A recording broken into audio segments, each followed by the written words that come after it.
Good morning সবাইকে, আরও একটা নিউ ব্লগে তোমাদের ওয়েলকাম। সকাল সকাল ব্রেকফাস্ট করে নিলাম। আমরা বাদাম চেনেছিলাম নির্ভাবনা গুরুং হোমস্টেতে। সকালবেলা উঠেই লাগেজপত্র নিয়ে রেডি হয়ে আজকে আমাদের বেরিয়ে পড়া। আজ আমরা যাব গ্যাংটকে। দেখো পাইন ফরেস্টের মধ্যে দিয়ে দেখতে দেখতে আমরা যাচ্ছি আজ গ্যাংটকে। এর মাঝে অনেকগুলো সাইট সিন পড়বে। প্রথমেই আমরা যাচ্ছি সিল্ক রোড বা জিগজ্যাগ রোড। কেন বলো তো এটাকে জিগজ্যাগ রোড বা সিল্ক রোড বলা হয়? চলো তোমাদের সাথে শেয়ার করি। জিগজ্যাগ রোড বা সিল্ক রোড, এই যে আপনি দেখতে পাচ্ছেন পাহাড়ের বুকে আঁকাবাঁকা এক বিস্ময়, এটাই সিকিমের বিখ্যাত জিগজ্যাগ রোড। এই রাস্তাটি অবস্থিত লাচেন ও নাথুলা অঞ্চলের কাছাকাছি, যা পৃথিবীর অন্যতম উচ্চতম এবং বিপজ্জনক রোডগুলোর মধ্যে পড়ে। প্রায় 30 থেকে 35টি ধারালো বাঁক নিয়ে তৈরি এই রোড একদিকে সাহসিকতার প্রতীক, অন্যদিকে প্রকৃতির এক অপূর্ব শিল্প। যাত্রাপথে পাহাড়ের ঢাল, তুষারে মোড়া রাস্তা আর তার নিচে গভীর উপত্যকা এক অনন্য অভিজ্ঞতা তৈরি করে। ড্রাইভারদের জন্য এটা কিন্তু একটা চ্যালেঞ্জ, কিন্তু পর্যটকদের চোখে এটি একটা রোমাঞ্চকর স্বপ্নের মতো। অনেকে একে বলে সিকিমের ডান্সিং রোড, কারণ এটি পাহাড়ের বুকে সাপের মতো নাচে। এই রাস্তাটি কেবল দর্শনীয় নয়, বরং সিকিমের বর্ডার অঞ্চলের জন্য একটি কৌশলগত দিক থেকেও অত্যন্ত গুরুত্বপূর্ণ। জিগজ্যাগ রোডের প্রতিটি বাঁক যেন এক গল্প বলে, পাহাড়, সাহস এবং সীমাহীন সৌন্দর্যের গল্প। এরপরে আমাদের নেক্সট ডেস্টিনেশন বাবা মন্দির। সিকিমের পাহাড়ের কোলে ঘেঁষে মেঘে ঢাকা এক রহস্যময় স্থান দাঁড়িয়ে আছে বাবা মন্দির। এই মন্দিরটা শুধু একটা ধর্মীয় স্থান নয়, এটি সাহস, আত্মত্যাগ আর বিশ্বাসের প্রতীক। বাবা হরভজন সিং একজন ভারতীয় সৈনিক, যিনি আজও পাহাড়ের পথে পাহারা দেন প্রহরী হয়ে। প্রতি বছর হাজারো মানুষ আসেন তার আশীর্বাদ নিতে, তার সাহসিকতার গল্প শুনতে।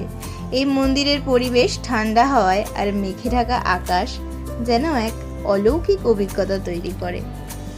এই মন্দির তৈরি হয়েছে শহীদ মেজর হরভজন সিং এর স্মৃতিতে। বলা হয় মৃত্যুর পরেও তিনি তার দায়িত্ব পালন করতেন আর তার আত্মা পাহাড়ে পাহারা দিত। স্থানীয়রা বিশ্বাস করেন বাবার আত্মা এখনো এখানে রয়েছে। প্রতি সকালে সেনারা তার পোশাক প্রস্তুত রাখে যেন তিনি নিজেই এসে পড়ে নেন। আর জানো তো, সৈনিকদের বিশ্বাস কোনো রকম কোনো বিপদ আসার আগে নাকি বাবা হরভজন সিং তাদেরকে বিপদের ইঙ্গিত দেন। এটা ছিল পুরনো বাবা মন্দির। আর এখন আমরা যেখান থেকে যাচ্ছি দেখতে পাচ্ছ, এটা নতুন বাবা মন্দির। নতুন বাবা মন্দির একটা জনপ্রিয় ধর্মীয় স্থান, যা স্থানীয় লোকজনের কাছে অত্যন্ত পূজনীয়। কথিত আছে এই মন্দিরে পূজা দিলে মনোবাসনা পূর্ণ হয়। প্রতি সপ্তাহে বিশেষ দিনে, যেমন বৃহস্পতিবার বা শনিবার, বহু ভক্ত এখানে এসে প্রার্থনা করেন। এখানে রয়েছে একটা শান্তিপূর্ণ পরিবেশ। আমার পালা আমার সব থেকে প্রিয় জায়গা। কেন বলো তো? অনেক দিন পর বরফ দেখতে যাচ্ছি। চলো যাওয়া যাক নাথুলা পাস, সিকিমের গর্ব এবং ইতিহাসের এক গুরুত্বপূর্ণ অধ্যায়। সমুদ্র পৃষ্ঠ থেকে প্রায় 14,140 ফুট উচ্চতায় অবস্থিত এই স্থানটি গ্যাংটক শহর থেকে প্রায় 52 কিলোমিটার দূরে। নাথুলা নামটা এসছে তিব্বতীয় ভাষা থেকে, যার অর্থ কান দিয়ে যাওয়া পথ। একসময় এটি ছিল প্রাচীন সিল্ক রুটের অংশ, যে পথে ভারত ও তিব্বতের মধ্যে ব্যবসা হতো। আজ এই পাস ভারত ও চীনের মধ্যে একটি সীমান্ত পোস্ট, যেখানে ভারতীয় সেনারা সর্বদা সতর্ক পাহারা দেন। এখানে দাঁড়িয়ে আপনি স্পষ্ট দেখতে পাবেন চীনা ভূখণ্ড এবং চীনা সেনাদের পোস্ট। নাথুলার পথে যেতে যেতে আপনি পাবেন তুষারে ঢাকা পাহাড়, বাঁকানো রাস্তাগুলি আর হিমশীতল বাতাস, যেন এক স্বপ্নপুরীর মধ্যে প্রবেশ করছে। তবে মনে রাখতে হবে, এখানে প্রবেশ করতে বিশেষ পারমিটের প্রয়োজন হয় এবং এটি শুধুমাত্র ভারতীয় নাগরিকদের জন্যই উন্মুক্ত। নাথুলা শুধু একটি ভ্রমণ স্থান নয়, এটি আমাদের দেশের সাহস, সীমান্ত রক্ষা আর প্রাকৃতিক সৌন্দর্যের এক অদ্ভুত মিশেল। আর আরেকটা কথাও না বললে নয়, এই যে পারমিটের জন্য বাবদ কিন্তু আপনাদের এক্সট্রা চার্জও নেওয়া হবে, যা কিন্তু কোনো রকম কোনো ট্রাভেলার প্যাকেজের সাথে ইনক্লুড নয়। চারপাশে শুধু বরফ, আকাশ ছুঁয়ে থাকা পাহাড় আর শূন্যতার মধ্যে এক দুর্দান্ত অভিজ্ঞতা। নাথুলা যদি একবার না দেখেন তাহলে মিস হয়ে যাবে।